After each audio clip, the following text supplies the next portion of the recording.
KVS non teaching भर्ती 2025 इसके लिए बम्पर वैकेंसी जारी की गई है 1155, जिसके अंतर्गत एसएसए यानी senior secretary assistant, junior secretary assistant, assistant section officer, FO finance officer, AO administrative officer और असिस्टेंट इंजीनियर स्टेनोग्राफर ग्रेड 1 और 2 के लिए रिक्रूटमेंट नोटिफिकेशन आ चुका है। तो केंद्रीय विद्यालय संगठन ने नॉन टीचिंग भर्ती 2025 के लिए नोटिफिकेशन जारी कर दिया गया है। इस वीडियो में आपको पदों से संबंधित eligibility criteria, selection process, exam pattern, syllabus, how to apply से रिलेटेड स्टेप वाइज जानकारी उपलब्ध होगी। इसलिए पूरी जानकारी के लिए आइए पूरा वीडियो देखें। साथ ही वीडियो को एक लाइक कर दें, अपने दोस्तों में शेयर कर दें। चैनल पर पहली बार आए हैं तो चैनल को सब्सक्राइब कर लें। साथ ही बेल आइकन को जरूर दबाएं, जिससे लेटेस्ट रोजगार समाचार आपको रोजाना हिंदी में मिलते रहेंगे। आओ शुरुआत करें नए कल की।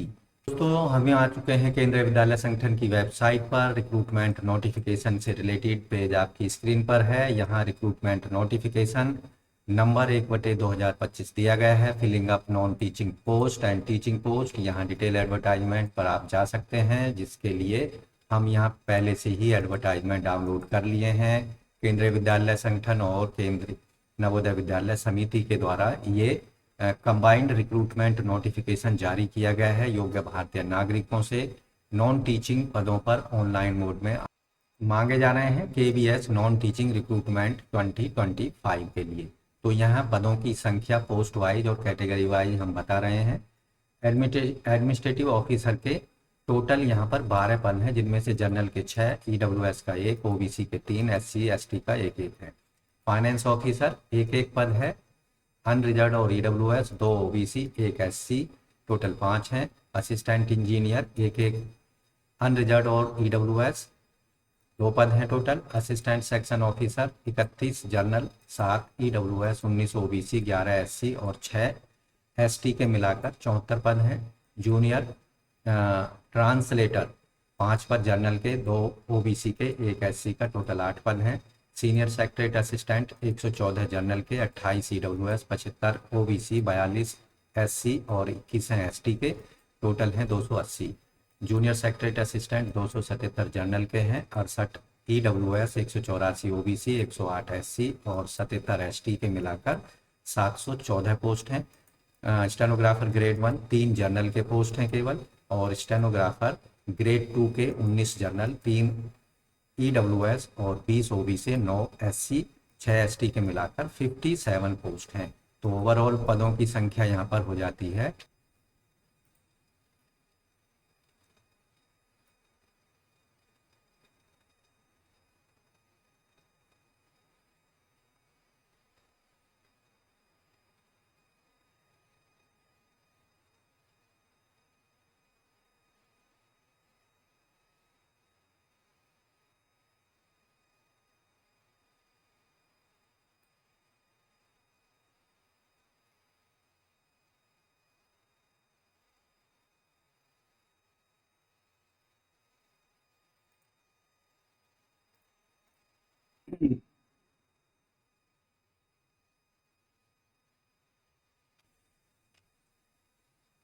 तो दोस्तों, वीडियो के इस पार्ट में हम बात करेंगे पोस्ट वाइज पे स्केल की, अपर एज लिमिट के एसेंशियल क्वालिफिकेशन। एडमिनिस्ट्रेटिव ऑफिसर का पे स्केल होगा लेवल 10 में 56,100 से 1,77,500। साथ में 53 सीबी के अनुसार maximum age limit general candidates के लिए और ईडब्ल्यूएस के लिए 45 साल है, जबकि एससी एसटी के लिए 50 साल और ओबीसी के लिए 48 साल होगी। आवेदक की एसेंशियल क्वालिफिकेशन ग्रेजुएशन की डिग्री किसी भी सब्जेक्ट में किसी भी रिकॉग्नाइज्ड इंस्टीट्यूट से और 3 साल का रेगुलर सर्विस सेक्शन ऑफिसर के रूप में लेवल 7 में आवेदक ने की हो किसी भी सेंट्रल ऑटोनोमस बॉडीज में, और नॉलेज होनी चाहिए एप्लीकेशंस ऑफ कंप्यूटर्स की। फाइनेंस ऑफिसर के लिए पे लेवल 7 में 44,900 से 1,42,400। मैक्सिमम एज लिमिट है 35 साल और एसेंशियल क्वालिफिकेशन बैचलर डिग्री आवेदक ने की हो कॉमर्स में 50% मार्क्स के साथ में, और पोस्ट क्वालिफिकेशन एक्सपीरियंस 4 साल का होना चाहिए ऑडिट और अकाउंट्स का। किसी भी सेंट्रल ऑटोनोमस बॉडीज के अंतर्गत पे लेवल 6 में, या फिर मास्टर डिग्री 50% मार्क्स के साथ और 4 साल का relevant experience, post qualification experience audit accounts वर्ष का लेवल 6 में किसी भी सेंट्रल स्टेट ऑटोनोमस बॉडीज में, या फिर bachelor degree CA inter, ICW inter या एमबीए फाइनेंस या पीजीडीएम फाइनेंस 2 साल की अवधि का फुल टाइम कोर्स होना चाहिए। डिस्टेंस मोड वाला एक्सेप्टेबल नहीं होगा। 4 साल का रेगुलर सर्विस, पोस्ट क्वालिफिकेशन यह मांगी जा रही है, और नॉलेज आवेदक को कंप्यूटर एप्लीकेशंस की और हिंदी इंग्लिश लैंग्वेज की। असिस्टेंट इंजीनियर के पदों के लिए पे स्केल लेवल 7 में होगा, और maximum age limit 35। Essential qualification graduate civil electrical engineering में, और 2 साल का experience design and engineering in concern branch from reputed government department organisation institution के अंतर्गत। असिस्टेंट सेक्शन ऑफिसर के लिए पे स्केल होगा लेवल 6 में 35,400 से 1,12,400 रुपये। साथ में वेतन आयोग के अकॉर्डिंग मैक्सिमम एज लिमिट है 35। क्वालिफिकेशन बैचलर डिग्री किसी भी रिकॉग्नाइज्ड यूनिवर्सिटी से किसी भी सब्जेक्ट में, और वर्किंग आवेदक होना चाहिए यूडीसी के रूप में या सीनियर सेक्रेटरीट असिस्टेंट के रूप में या उसके इक्विवेलेंट रेगुलर बेसिस पर कम से कम 3 साल की सर्विस लेवल 4 में 25,500 81,100 के पे लेवल पर सेंट्रल गवर्नमेंट या ऑटोनोमस बॉडी में कि कंप्यूटर चलाने का ज्ञान हो और हिंदी इंग्लिश का आवेदक को ज्ञान होना चाहिए। जूनियर ट्रांसलेटर लेवल 6 में वेतनमान होगा, 30 साल मैक्सिमम एज लिमिट है। क्वालिफिकेशन मास्टर डिग्री आवेदक की हिंदी या इंग्लिश में, जबकि हिंदी या इंग्लिश कंपलसरी या इलेक्टिव सब्जेक्ट के रूप में डिग्री लेवल पर आवेदक ने पढ़ा हो, या फिर मास्टर डिग्री हो किसी भी सब्जेक्ट में, हिंदी या इंग्लिश विद हिंदी मीडियम या इंग्लिश एक कंपलसरी सब्जेक्ट के रूप में, या फिर इंग्लिश मीडियम एग्जामिनेशन के रूप में, या और हिंदी एक कंपलसरी सब्जेक्ट के रूप में ग्रेजुएशन पर आवेदक ने पास किया हो, या फिर मास्टर डिग्री किसी भी रिकॉग्नाइज्ड यूनिवर्सिटी से किसी भी सब्जेक्ट में हिंदी या इंग्लिश या हिंदी और इंग्लिश कंपलसरी इलेक्टिव सब्जेक्ट के रूप में कम से कम 2 एग्जामिनेशन मीडियम के रूप में आवेदक का होना चाहिए डिग्री लेवल पर। साथ ही आवेदक के पास दूसरी कंडीशन जो पूरी करनी है, डिप्लोमा सर्टिफिकेट होना चाहिए ट्रांसलेशन का हिंदी टू इंग्लिश और वाइस वर्सा, या फिर 2 साल का एक्सपीरियंस ट्रांसलेशन वर्क का आवेदक के पास होना चाहिए Hindi to English vice versa central state autonomous government undertaking institutions के अंतर्गत। सीनियर सेक्रेटरीट असिस्टेंट के लिए पे लेवल होगा लेवल 4 में 25,500 से 81,100 रुपये। साथ में वेतन आयोग के अकॉर्डिंग मैक्सिमम एज लिमिट है यहाँ पर 30 साल maximum age journal EWS candidates के लिए।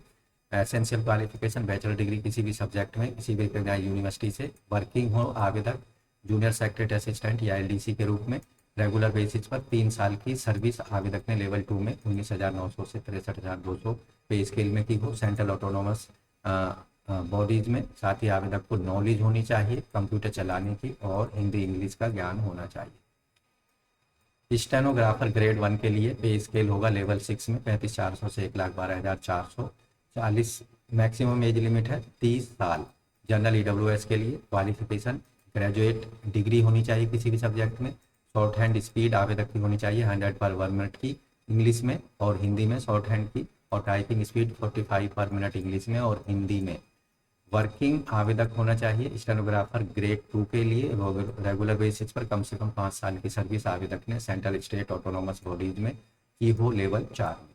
आवेदक को कंप्यूटर एप्लीकेशंस का ज्ञान और हिंदी इंग्लिश का ज्ञान होना चाहिए। स्टेनोग्राफर ग्रेड 2 के लिए लेवल 4 में वेतनमान फिक्स होगा। एज लिमिट है 27 साल आवेदक की ईडब्ल्यूएस और जनरल कैंडिडेट्स के लिए। आवेदक के पास क्वालिफिकेशन ग्रेजुएशन की डिग्री किसी भी सब्जेक्ट में। स्किल टेस्ट नॉर्म जो होंगे स्टेनोग्राफर ग्रेड 2 के लिए डिक्टेशन 10 मिनट का समय दिया जाएगा और 80 वर्ड पर मिनट की स्पीड आवेदक को देनी होगी। ट्रांसक्रिप्शन के लिए 50 मिनट इंग्लिश के लिए 65 मिनट हिंदी के लिए देनी होंगी कंप्यूटर पर। और नॉलेज होनी चाहिए आवेदक को कंप्यूटर एप्लीकेशंस की और हिंदी इंग्लिश में आवेदक पारंगत हो या ज्ञान होना चाहिए।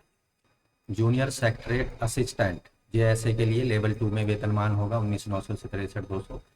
अधिकतम आयु सीमा 27 साल। जनरल ईडब्ल्यूएस के लिए क्वालिफिकेशन आवेदक केबीएस में आवेदन करना चाहते हैं तो 12th क्लास पास होना चाहिए और टाइपिंग स्पीड 35 वर्ड पर मिनट इंग्लिश की और 30 वर्ड पर मिनट की हिंदी में कंप्यूटर पर होनी चाहिए। जबकि एनबीएस के लिए 12th पास हो आवेदक और स्पीड इंग्लिश में 30 वर्ड की और हिंदी में 25 वर्ड की हो कंप्यूटर पर, या फिर आवेदक 12th क्लास पास हो साथ ही आवेदक ने सेक्रेटरी प्रैक्टिस और ऑफिस मैनेजमेंट एक वोकेशनल सब्जेक्ट के रूप में 12th लेवल पर पढ़ा हो। तो इस तरह से आप देखेंगे दोस्तों, केंद्रीय विद्यालय संगठन में जो अभी नॉन टीचिंग रिक्रूटमेंट भर्ती 2025 के लिए नोटिफिकेशन जारी किया गया, उससे संबंधित डिटेल जानकारी यहाँ पर हमने दी। एज लिमिट की, वेतनमान की, एजुकेशनल क्राइटेरिया की और कैटेगरी वाइज पदों की संख्या की। तो आगे बात करेंगे आपने आवेदन कैसे करना है, क्या क्या उसके लिए डॉक्यूमेंट रिक्वायर्ड होंगे। चलिए चलते हैं। उससे पहले अपर एज में रिलैक्सेशन किस कैटेगरी को कितना होगा। SC/ST को 5 साल, OBC को 3 साल, वुमेन्स कैंडिडेट सभी कैटेगरी की जो कि PGT, TGT, पोस्ट या लाइब्रेरी PRT हैं अप्लाई करने जा रही हैं, 10 साल तक का रिलैक्सेशन होगा। NVS एम्प्लॉय को 5 साल का, KVS एम्प्लॉय को 5 साल का रिलैक्सेशन होगा और 3 साल का रिलैक्सेशन होगा सेंट्रल गवर्नमेंट में कंटिन्यू 3 साल की सर्विस करने वाले कैंडिडेट्स को 5 साल का रिलैक्सेशन होगा। SC/ST को 10 साल और OBC को 8 साल का। पर्सन विद डिसेबिलिटी को 10 साल तक का रिलैक्सेशन होगा जनरल EWS की कंडीशन में, जबकि अन्य की कंडीशन में 15 और 13 साल का होगा। मल्टीटास्किंग कैंडिडेट्स के लिए NVS कैंडिडेट्स जो कि आवेदन कर रहे हैं 5 साल का रिलैक्सेशन होगा। ग्रुप A पोस्ट के लिए KVS में एक्स सर्विसमैन को 5 साल का होगा। ग्रुप B के लिए ग्रुप B और C KVS के लिए आवेदन करने वाले कैंडिडेट्स को 3 साल का रिलैक्सेशन होगा पैरामिलिट्री या एक्स सर्विसमैन के कैंडिडेट्स को।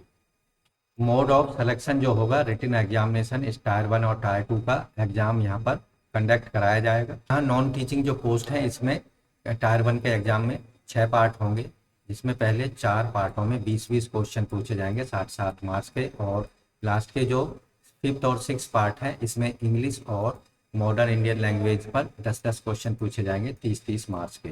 तो यहाँ टायर 1 में हर सही उत्तर के लिए 3 मार्क्स मिलेंगे और हर गलत उत्तर के लिए 1 मार्क्स नेगेटिव मार्किंग के रूप में काटा जाएगा।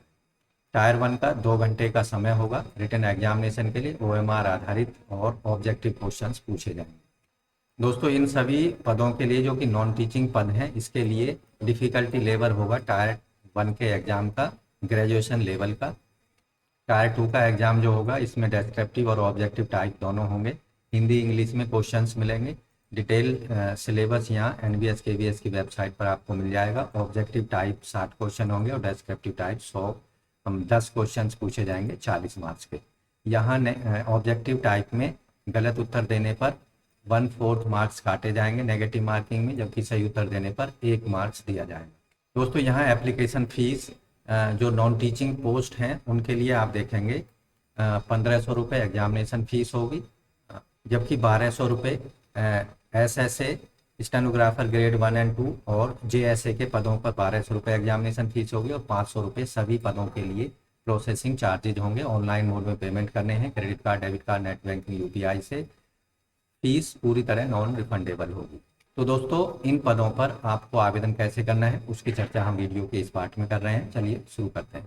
तो अप्लाई करने के लिए सबसे पहले आपको केंद्रीय विद्यालय की वेबसाइट पर जाना है। यहाँ आपको इस तरह का एक पेज ओपन होगा रिक्रूटमेंट से संबंधित। इस पर आप चेक बॉक्स पर क्लिक कर देना है, क्लिक है टू प्रोसीड पर क्लिक करना है, यहाँ रजिस्ट्रेशन पर क्लिक करना है और चेक बॉक्स पर क्लिक करने के बाद में आपको क्लिक हेयर प्रोसीड पर क्लिक करना है। यहाँ डिटेल आपको दे देनी है, कैंडिडेट के मदर फादर्स का नाम, डेट ऑफ बर्थ, आइडेंटिटी, ये सारी डिटेल दे देनी है। कैंडिडेट के जो पर्सनल डिटेल है उसे रिपीट कर देना है, परमानेंट एड्रेस दे देना है और ईमेल और मोबाइल नंबर दे देना है और यहाँ चेक बॉक्स पर क्लिक कर देना है अगर दोनों प्रेजेंट और परमानेंट एड्रेस एक जैसे हैं। अपना पासवर्ड यहाँ बना लेना है, सीक्रेट क्वेश्चन सेलेक्ट कर लेना है, उसका आंसर यहाँ दे देना है चेक बॉक्स में, इसमें जो कैप्चा है इसको देकर सबमिट करा देना है।